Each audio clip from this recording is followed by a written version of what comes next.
బిడ్డలకి ఇవన్నీ నేను నేర్పించడం జరిగింది. నేను గర్భవతినై ఉన్నప్పుడే నా బిడ్డలకి ఇవన్నీ నేర్పించడం జరిగింది అని వాళ్ళు సాక్ష్యం చెప్పడం జరిగింది.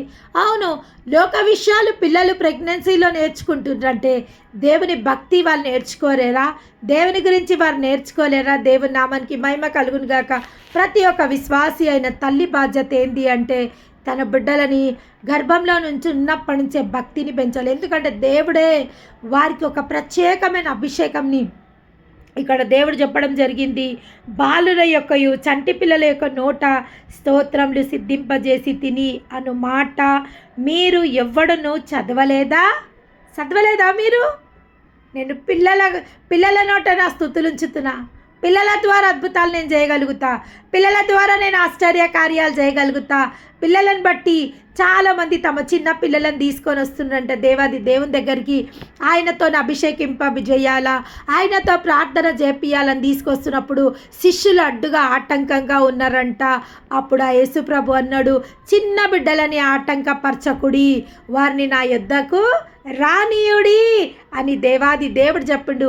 చిన్న పిల్లల పైన ఆయన కరుణ, ఆయన కటాక్షం అధికంగా ఉంది. ఎందుకంటే చిన్న పిల్లలు వాళ్ళు కల్మషం లేని బిడ్డలు, వాళ్ళు పాపం తెలియని బిడ్డలు, కపటము, ఈర్ష, ద్వేషాలు చిన్న బిడ్డలకి ఏమీ తెలియదు. నిజంగా మీ బిడ్డలు ఒక అభిషక్తులుగా అపోస్తులుగా మారాలంటే పిల్లలు లేని వాళ్ళు, పిల్లలు ప్రెగ్నెంట్ ఉన్నోళ్ళు, పిల్లలు కనాలనుకుంటున్న వాళ్ళు ఈ యొక్క ఫార్ములాని మీరు పాటించాల్సింది. గర్భంలో నుంచే మీ బిడ్డలు మహాభక్తులుగా పెంచే అవకాశం దేవుడు ఈరోజు మీకు అనుగ్రహిస్తుండు.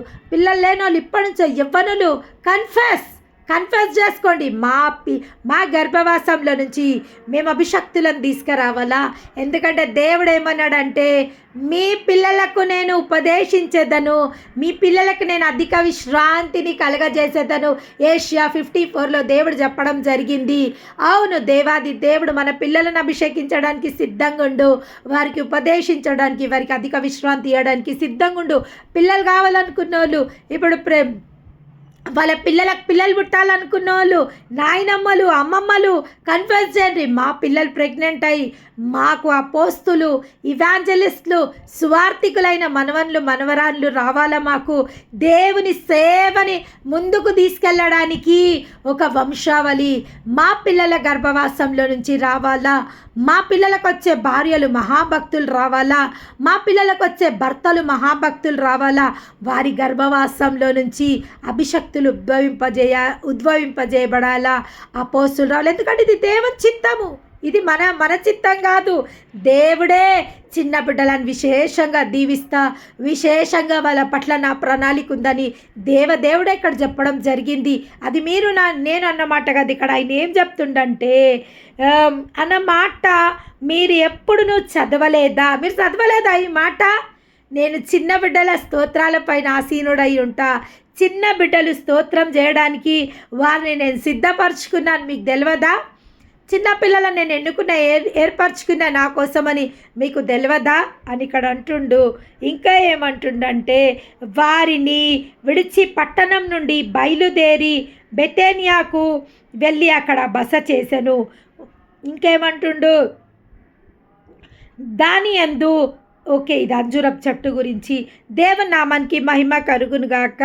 అవును, అక్కడ ప్రజలు ఏమని కేకలు వేస్తుండంట, దావీదు కుమారునికి జయము అని దేవాలయంలో కేకలు వేయించిన చిన్న పిల్లలని చూచి కోపంతో మండిపడిరి. మీరు చెప్పుచున్నది వినుచున్నావా అని ఆయనను అడిగిరి. అందుకు యేసు, అవును, చిన్న పిల్లలు అక్కడ కేకలేస్తుండంట. నిజంగా చిన్న పిల్లలు ఎక్కువ సంతోషిస్తారు. ఇప్పుడు మనం ఏదైనా సాంగ్స్ పెట్టినామంటే మా దగ్గరికి పాప వస్తుంది. సాంగ్స్ పెట్టినాము అంటే ఇంకా సాంగ్స్ని బట్టి క్లాప్స్ కొట్టంటే క్లాప్స్ కొడుతుంటుంది. మళ్ళీ ఆ పాట పాడుతుంటుంది. అమ్మ మళ్ళీ ఒకసారి పెట్టాము ఆ పాట, అమ్మ పాట వస్తుంది అంటుంటుంది. చిన్న పిల్లలే దేవుని యొక్క ఎక్కువ దేవుని యందు చిన్నపిల్లలే సంతోషిస్తారు, చిన్నపిల్లలు ఉల్లసించుతారు. అందుకే దేవుడు ఏమంటుండు, భక్తి చేయడంలోనంట మనం ఒక చిన్న పిల్లలుగా మారిపోవాలనంట. దావీదు అదే జరిగింది. దావీదు దేవుని యొక్క మందసం తీసుకొని వస్తుండే. దావీదుకి ఎంత సంతోషము, ఆయన హృదయంలో ఎంత సంతోషం అంటే దేవుని మందసంని తీసుకొచ్చుకుంటున్నా నేను, ఆ దేవుడే నా ఇంటికి వస్తున్నట్టుంది అనేసి ఆ యొక్క మందసం ఎదురుగా నాట్యమాడతాడంట. అప్పటికి ఆయన రాజు అయినా ఒక రాజు ఆ మందసం ఎదురుగా ఆడుతుంటానంట, భక్తి పరవశంలో ఆయన మునిగిపోయి ఆయన వస్త్రాలు ఊడిపోయినాయి అంట. అయినా కానీ అది లక్ష్య పెట్టకుండా పరవశుడై ఆ మందసం ఎదురుగా ఆడడం జరిగిందంట. తన భార్య మికాల్ అది చూసి నవ్విందంట. ఏంది పిచ్చోని లెక్క ఆడుతుండే, ఏమైనా పిచ్చా, నీకేమైనా పిచ్చా? అసలు ఎవరు నువ్వు?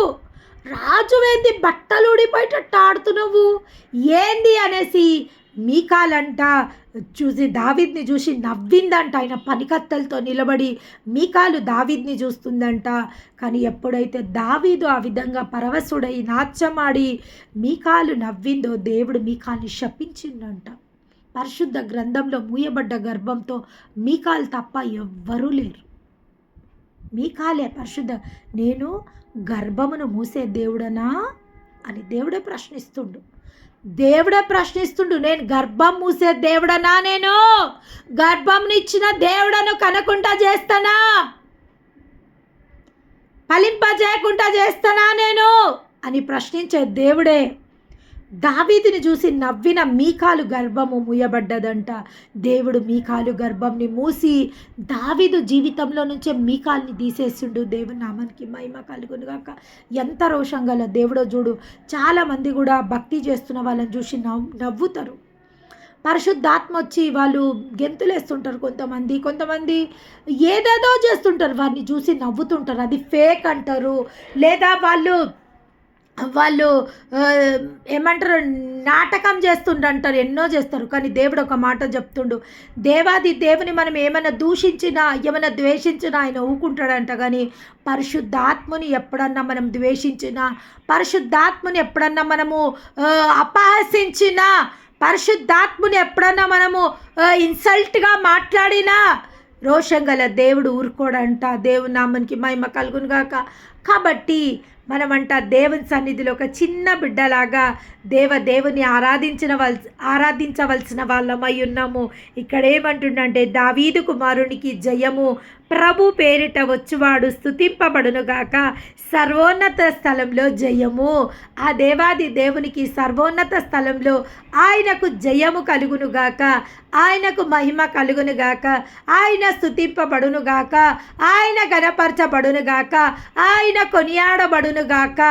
ఆయన దీవించే దేవుడు దీవెనలతో నింపబడునుగాక అని ఆయన గురించి రాయబడింది. ఎన్ని మాటలు ఆయన గురించి చెప్పినా తక్కువనే. దేవాది దేవుడు ఆ కాలం నాటి భక్తులు ఆయన హృదయాన్ని ఎరిగిన వాళ్ళు, ఆయన హృదయానుసారులుగా జీవించిన వాళ్ళు. అందుకే దావీదు నా హృదయానుసారుడని దేవుడే సాక్ష్యం చెప్పడం జరిగింది. దేవుని నామానికి మహిమ కలుగునుగాక. కాబట్టి మన పిల్లలను మనం భక్తిలో పెంచవలసిన వాళ్ళమైనము. ఓకే, మనకు పిల్లలు పెద్దగా అయిపోయినరు, ఇప్పుడు చిన్న పిల్లలు లేరు మనకు, మన పిల్లలు యవ్వనంలోకి వచ్చేసిండ్రంటే మనము వాళ్ళ పిల్లలు భక్తిలో పెరగాల, వాళ్ళ పిల్లలు దేవుని ఆరాధికులుగా ఉండాలా, వాళ్ళ పిల్లలు దేవుని అభిషక్తులుగా ఉండాలి. నేను అందుకే చాలామందిని దీవించడం జరుగుతుంది. చాలామంది తల్లులని నేను వాళ్ళ పిల్లల కోసం దీవించడం జరుగుతుంది. వాళ్ళ పిల్లల తరాల నుంచి అభిషక్తులు రావాలా, వాళ్ళ పిల్లల తరాల నుంచి అపోస్తులు రావాలా, సేవకులు వాళ్ళ పిల్లల తరాల నుంచి రావాలనేసి వారిని దీవించడం జరుగుతుంది. అవును, మనం కూడా మన పిల్లలను దీవించాలా, దీవించండి కానీ శప్పింపవద్దు అని దేవుడే సెలవు ఇవ్వడం జరిగింది. అవును, చాలామంది వారి పిల్లలను వాళ్ళే శపించడం జరుగుతుంది. కొన్నిసార్లు మనం కోపంలో అసలు ఏం మాట్లాడుతున్నామో మనమే తెలియని స్థితులు ఉంటారు. కాబట్టి ఎప్పుడు కానీ శాపపు వచనములు, తప్పుడు మాటలు మన పిల్లల పైన మనం ప్రవచించొద్దు. ఎందుకంటే దేవాది దేవుడు వాళ్ళని దీవించినప్పుడు మనం ఎవరం వాళ్ళని శాపపు మాటలు మాట్లాడడానికి, తప్పు మాటలు మాట్లాడడానికి? ఎందుకంటే వారిని తల్లి గర్భంలో రూపొంది ముందు ఆయన ఎన్నుకున్నాడో ఏర్పరచుకున్నాడు. చాలామంది పిల్లలు దేవుని చేత ప్రతిష్ఠింపబడిన పిల్లలు ఉన్నారు. నిజంగా క్రైస్తవులలో చాలామంది పిల్లలు దేవునికి ప్రతిష్ఠింపబడిన పిల్లలు ఉన్నారు. ఇప్పుడు మా పిల్లలు కూడా దేవునికి ప్రతిష్ఠింపబడిన పిల్లలు.